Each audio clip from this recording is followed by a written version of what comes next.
So the only thing we haven't covered so far is about the headers and footers and how that relates to how you print things. They're kind of related because there are two kinds of prints and there are two kinds of headers and footers. The best way to understand is to actually just see the difference in action. So let's go to the slides. So if you want to print a slideshow, you can. You can print individual slides if you really want to. So if you go to File and Print, that's the option that usually comes up first. You'll get the option to put one slide on each piece of paper. Sometimes it comes up landscape, sometimes it comes up more full like that. Probably will do that on yours. But as you can see, that's taking up a lot of paper. One page for every slide. So if you had a very long presentation, if it was 40 or 50 slides long, you would end up with a lot of paper that you would have to hand out to the audience. And that's the only reason you really print things out, is you create things called handouts.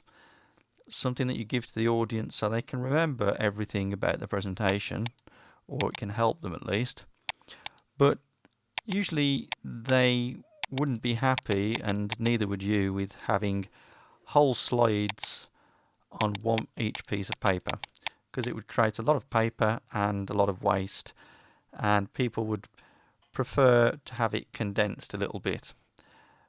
You'd end up, it would cost a lot of money and you'd waste a lot of paper and a lot of ink. So the easiest way to do this is to, instead of printing full page slides, you would choose one of the handout options here for either 2, more likely though 3 is the most common choice, 3 slides per page.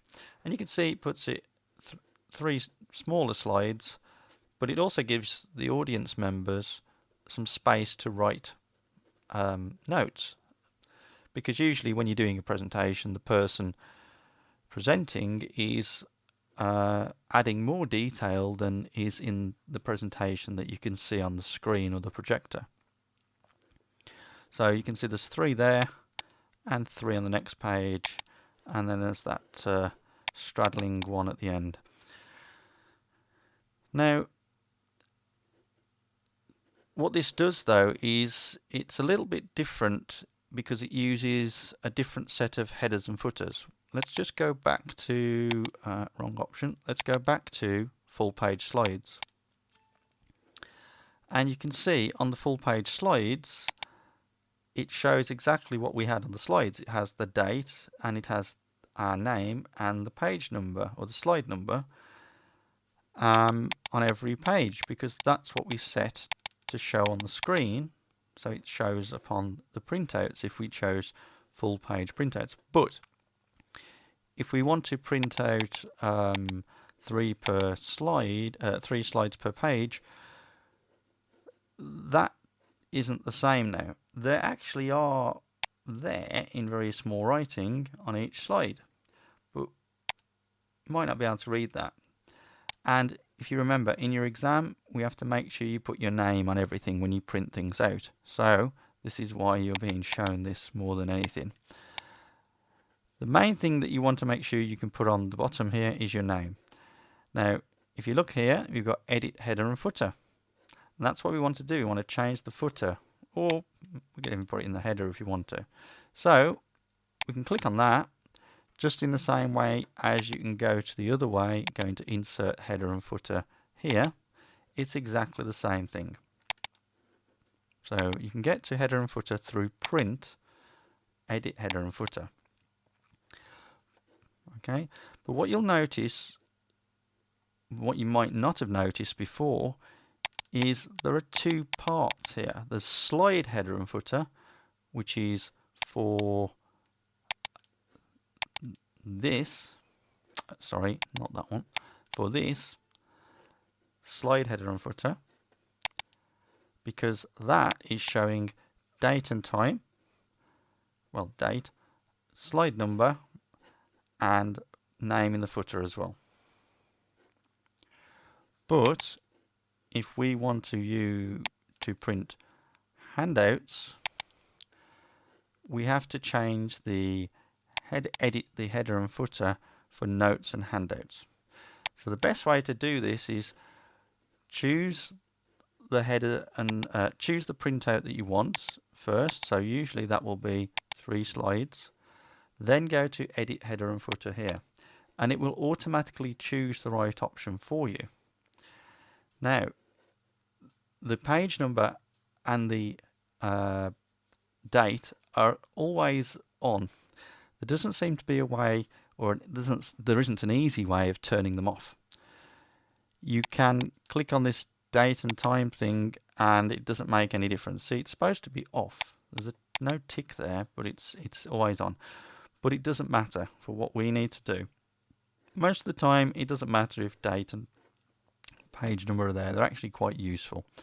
All you need to know how to do really is put in your name in either header or footer, or both. So that's what I'm going to do. I'm going to make sure I've got a tick there, my name, click apply to all, and magically my name appears at the top of this page and of this page and also on this page. Just to make sure, I'm going to put it in the footer as well. So I make sure I've got a tick in here, type in my name again, just in case people can't see. Okay, so I have my name in my header and my footer. That's really all you need to know about the headers and footers, really, for purposes of the exam. But the other thing that you're going to do today is you're going to print out a copy of your work. You should save it as well. Okay, we already saved it, calling it British values, but we're going to print as well. Now, we're not going to print to the printer, the physical printer. We're going to print to a virtual printer, or what we call a PDF printer. In this case, we're using something called Qt PDF Writer. And when you choose that, it acts like a printer, but what happens is you don't get a physical printer, you get a file in a PDF format, which you can then send. So the other thing we don't want to do, we don't want to print the colour bits. It doesn't really matter for PDF, but again, if you were printing it for real, colour is a lot of wasted ink, expensive colour ink. So we'll turn that to grayscale. Or to black and white, it doesn't matter. There is no difference really between those two. Make sure it's on 3 slides. Make sure you've put your header or footer with your name in it in the notes and handouts. Click apply to all and then print.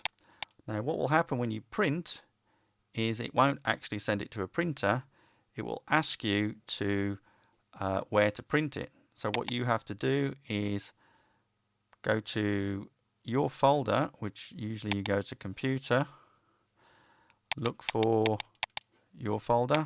I'm John today, and then you can open that and then just click save, because it will already give it the correct name. It will say British values.